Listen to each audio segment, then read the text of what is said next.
Are you serious, folks? Are you serious? Well, this is a very, very serious subject, of course, with the Afghanistan debacle. And that's really what the word is. It's a debacle. It's so bad that this whole exit strategy by the Biden administration, that either it's just this much incompetency, or is there something much more sinister and much more deeper going on? We need to find out some answers. And we've asked Agent X if he would come and join us and help us out. How you doing, Agent X? I'm doing well, Pastor. How are things back your way? Doing fine. I'm up here in Indiana, where it's absolutely a gorgeous 73-degree, sunny, beautiful day here. Wow. I had to get out of that heat, that Florida heat. Isn't the corn about ready to come in back there? Yes, it is. They're about 3 weeks away from harvest. It looks gorgeous. I mean, they're going to have a great year. Yeah. All right. So tell us about this. Tell us about this Afghanistan drawdown and evacuation, if that's what this is.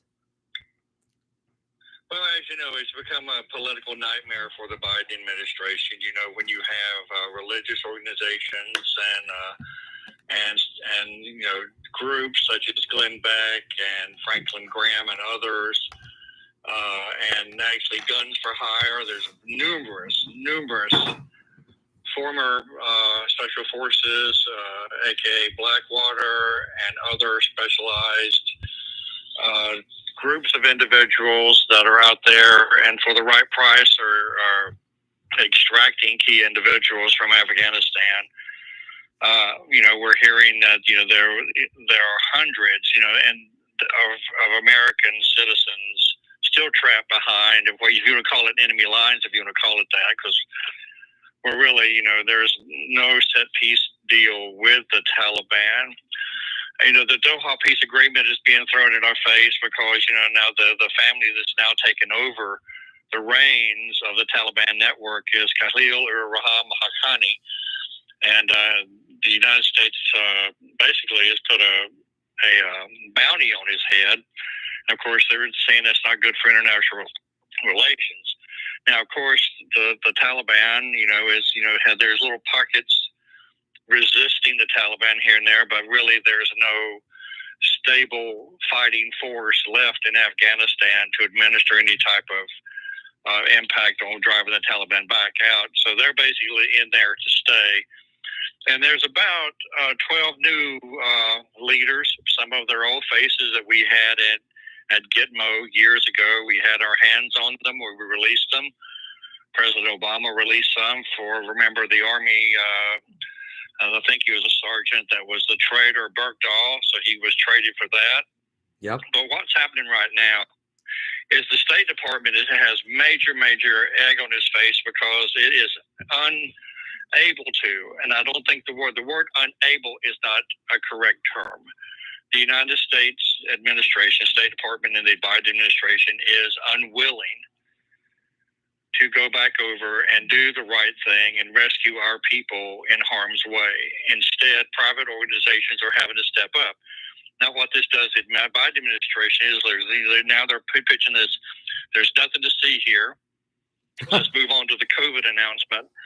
Let's get the mask back on and let's focus on something that Biden can speak about for about 30 seconds without looking at a cue card or a teleprompter and stumbling all over it. Right. I'm sorry, this sounds very disrespectful, but just watch the man speak. He doesn't know what's going on, and that's sad. Yeah. But however, the State Department is backing out, and now they're doing private negotiations with the Taliban because now they see that the Taliban has already made arrangements to meet with both China representatives. There's a representative that's already been on the ground twice there, meeting with there, and this is what they're after. They're after some of the technology that of the $85 billion with a B dollars worth of military hardware that was left behind there. Now you can sit there and say, well, we disabled it, et cetera, et cetera. Still, there's always intelligence and reverse engineering that can be gleaned from any type of military hardware that is left behind for the adversary. Plus, yeah, I mean, don't you think they'll use the only people that made out on this was a military industrial complex. Yes. So the United States military had to leave. The taxpayers got handed an $85 billion bill. We have hundreds, if not thousands, of people trapped in the country, and our current administration has pretty much walked away. And so now it's up to private organizations, private special forces groups, guns for hire, Blackwater types. Yep. Matter of fact, there's one Blackwater organization I know of, and I've been told about it. And call it legal or not, I don't know. But for $6,500, they will get you to the border and out the country. Now, beyond that, it's up to you to get back to wherever, but they'll get you out of the country for $6,500. Now, the chatter is on the Special Forces side. I've been, hearing the chatter on the SF side here. Is there are troops on the ground. There's troops still floating around out there. U.S. I mean, are these special op forces that we still have out there on the ground trying to help facilitate some of these stranded American citizens and translators as well, and not just the guns for hire.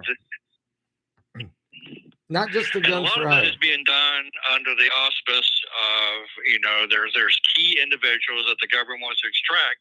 But if you're just an average, say, a professor or a worker or an undercover pastor, whatever you want to call it, you're not a high priority asset. No.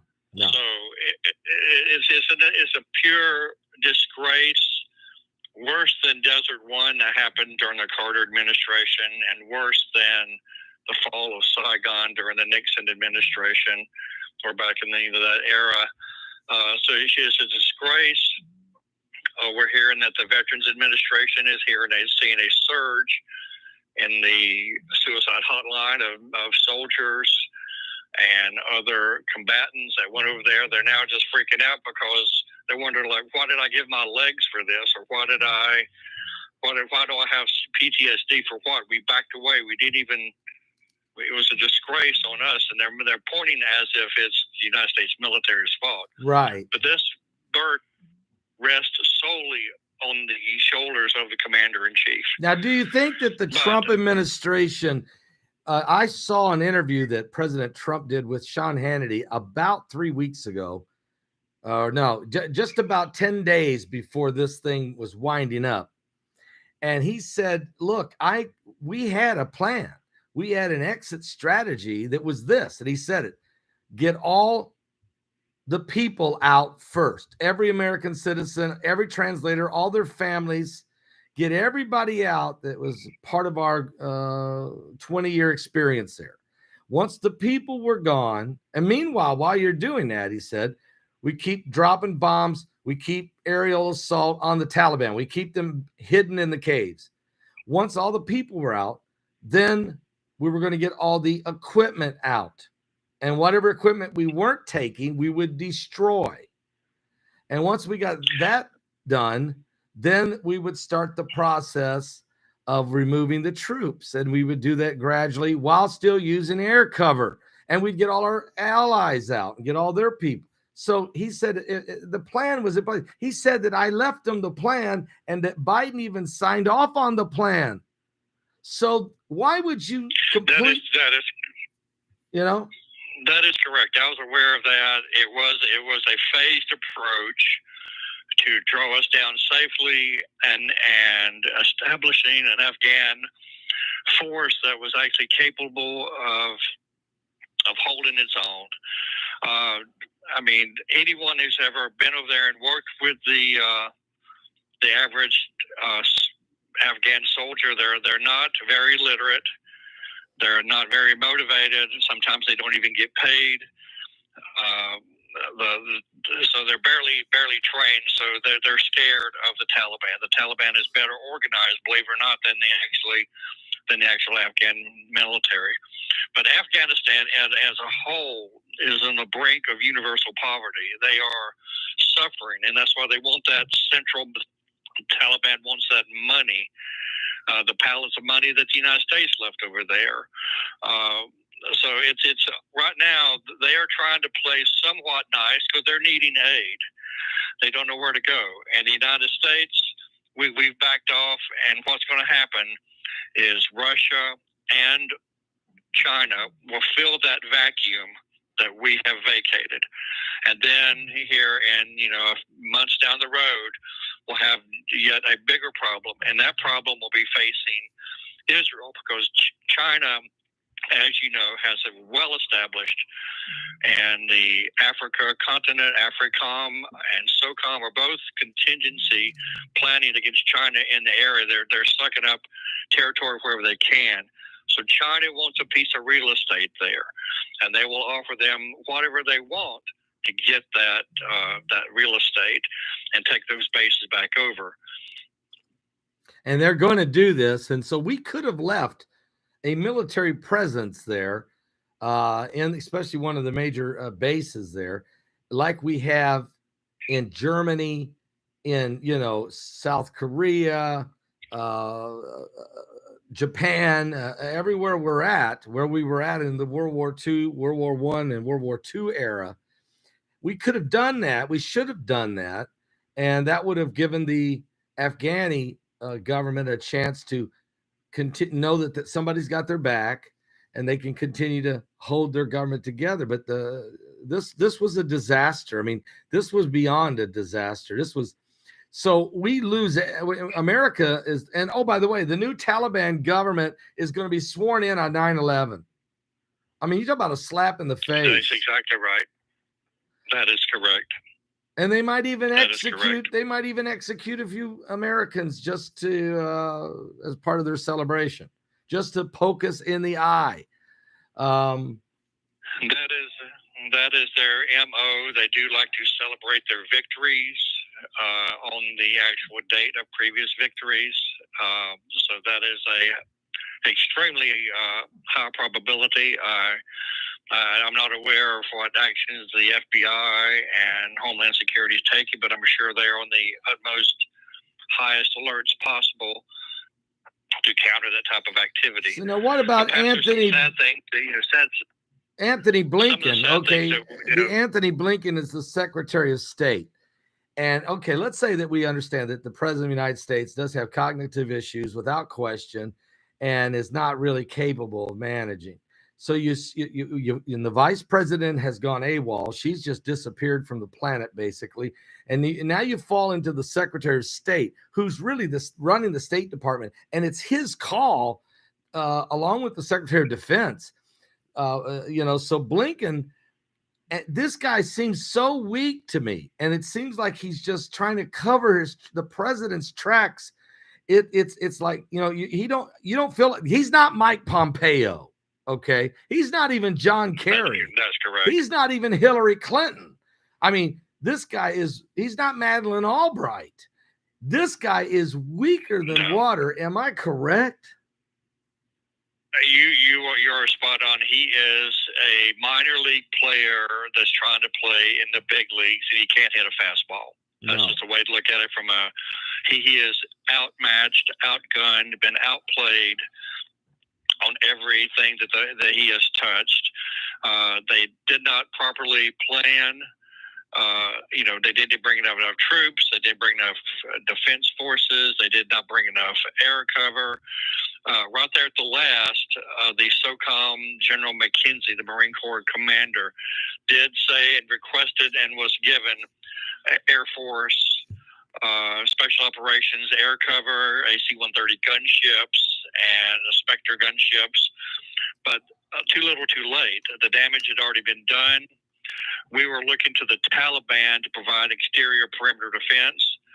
So here's the people we were fighting weeks before. Now we've asked them to defend us. What type of policy is that? What type of policy? That's a failed policy.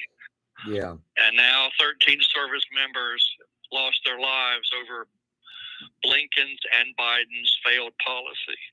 So do you think do you think that the Biden administration decided to scrap Trump's plan that had been worked out with his military generals and said, Absolutely.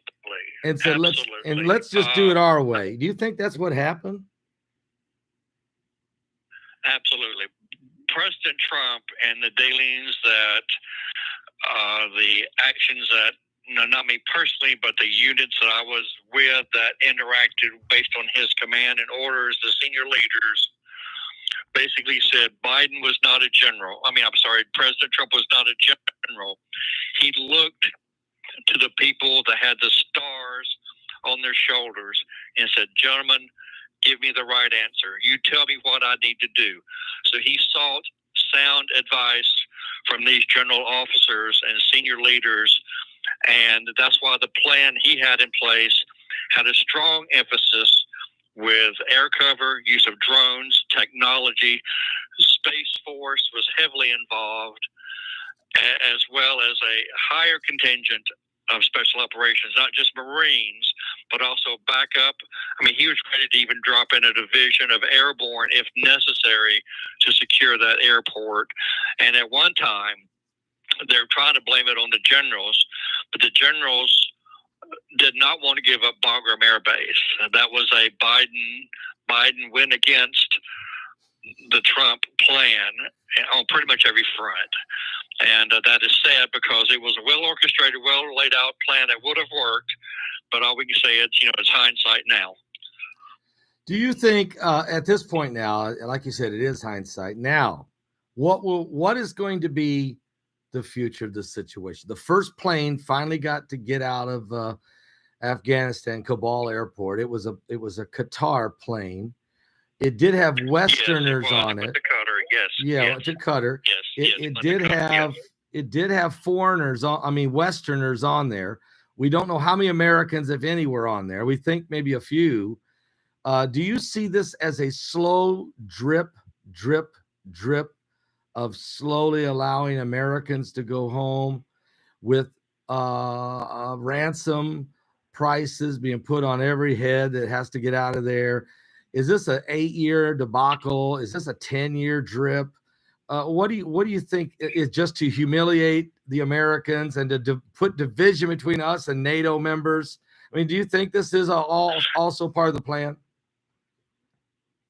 Well, look at this from a political perspective. The United States has been disgraced by a force that basically has nothing but heavy weapons. They have no air force. Every piece of artillery or armor that they have was basically given to them by the Obama administration on their previous pullout. So we were basically humiliated by bad policy and the rules of engagement levied upon us by the Biden administration. So our allies are looking in shame. UK has been very critical of the Biden administration on leaving troops there. British SAS, which I actually had the privilege of working with in that region one time.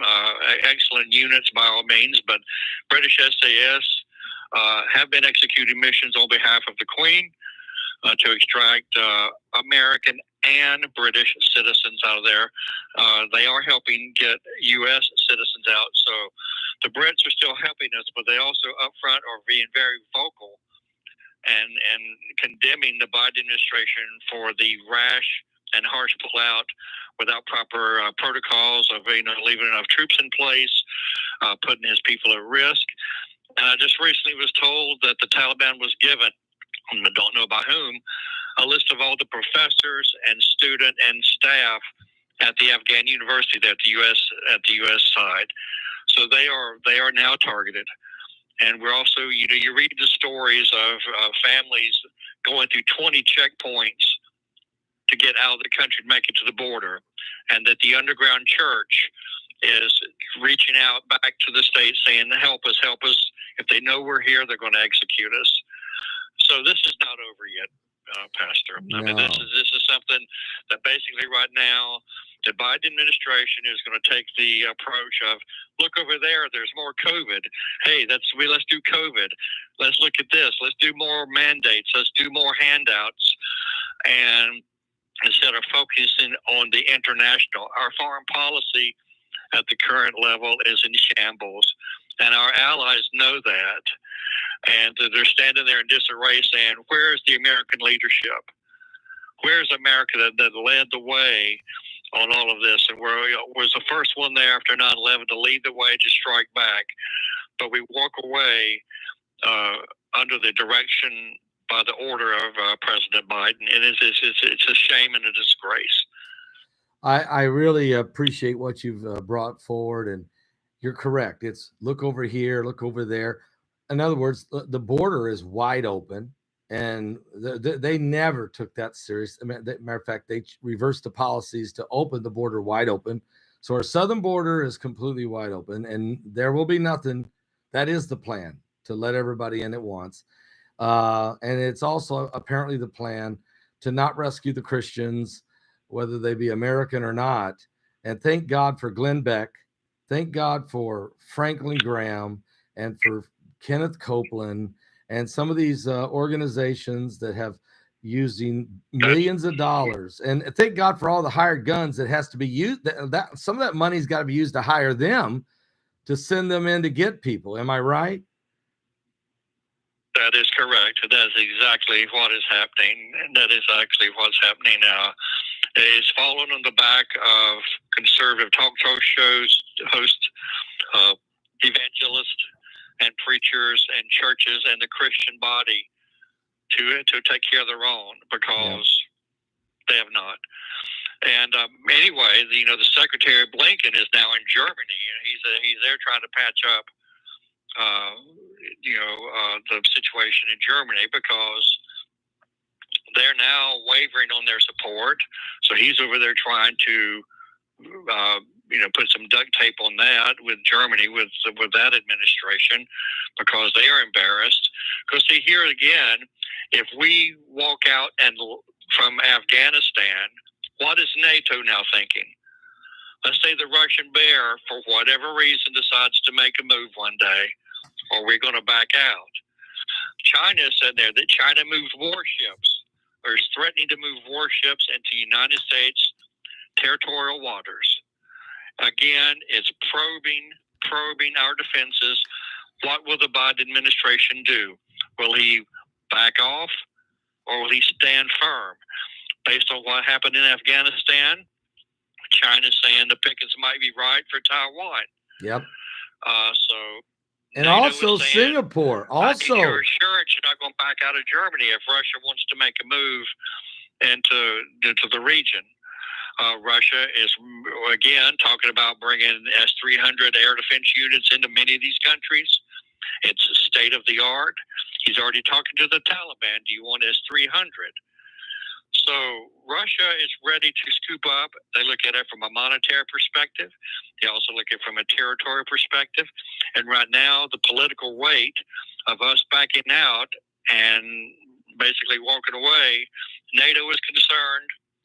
Japan, South Korea, and Taiwan are extremely concerned that what happens if China does make that move? Will America come to their aid? Or is this a new era in American foreign policy that you take care of yourself and we just can't handle that? And it's a scary remark. It's a scary remark. Well, I think you've I think you've nailed it. At this moment, if I'm Poland, I don't think America's coming to help me if the Russians invade again.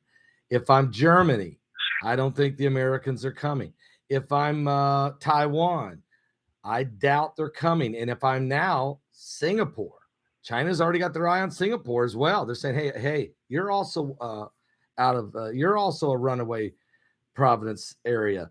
So, and Japan is probably thinking, then that puts us in jeopardy, also, as you just said, in South Korea and what have you. So, no, I wouldn't feel very comfortable at all, which means that changes the whole political landscape. New alliances start being formed because you can't bank on the Americans. And then also America can't bank on the allies from Europe, as you just said.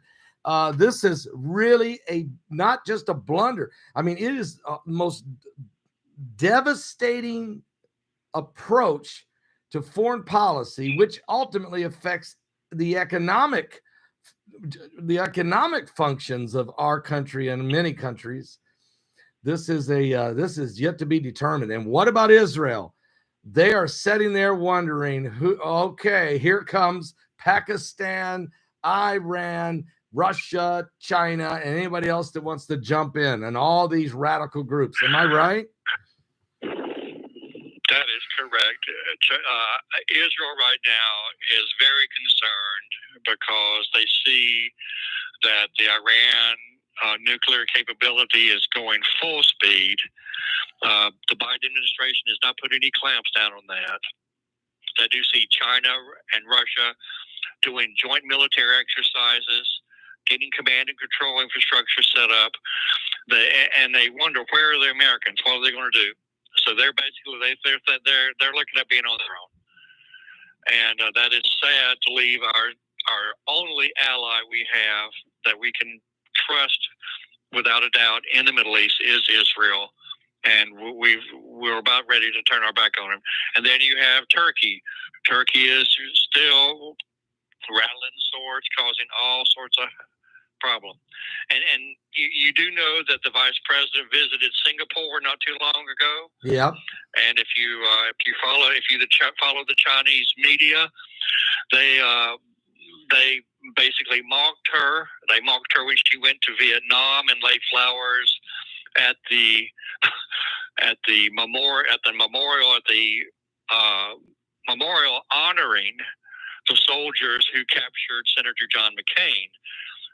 She laid flowers at that, which basically did everything that except put a Viet Cong helmet on instead of the anti-aircraft gun like Hanoi Jane. So she basically gave the captures of Senator John McCain praise. I don't know what her handlers were doing, but again, here we are in, Kamala Harris is in the Far East, and she's not making friends. China's mocking her. They're mocking her when she went to Singapore. Their media just basically made a mockery of her, and it's sad. It's sad. It's really sad, and so this is why the church has to stay very diligent in prayer. We have to pray for not only our nation, but for many nations of the world, and that are going to be really looking at possible tyranny coming their way. And we have to be considering the fact that tyranny could actually be coming our way. There has to be a reversal of this, and it has to be more than just a reversal. It needs a sustaining power to continue. The Bible is certainly coming to pass, and Agent X, I really think this was a great analogy you gave us today, and I really appreciate that. And thank you for coming on and giving us your expertise. Oh, thank you so much, Pastor. It's just frustrating, to see all this happen, and having served in that region for many years and have lost friends, and it's just sad to see it. But also, the prayers must go out for those that are still trapped behind those lines.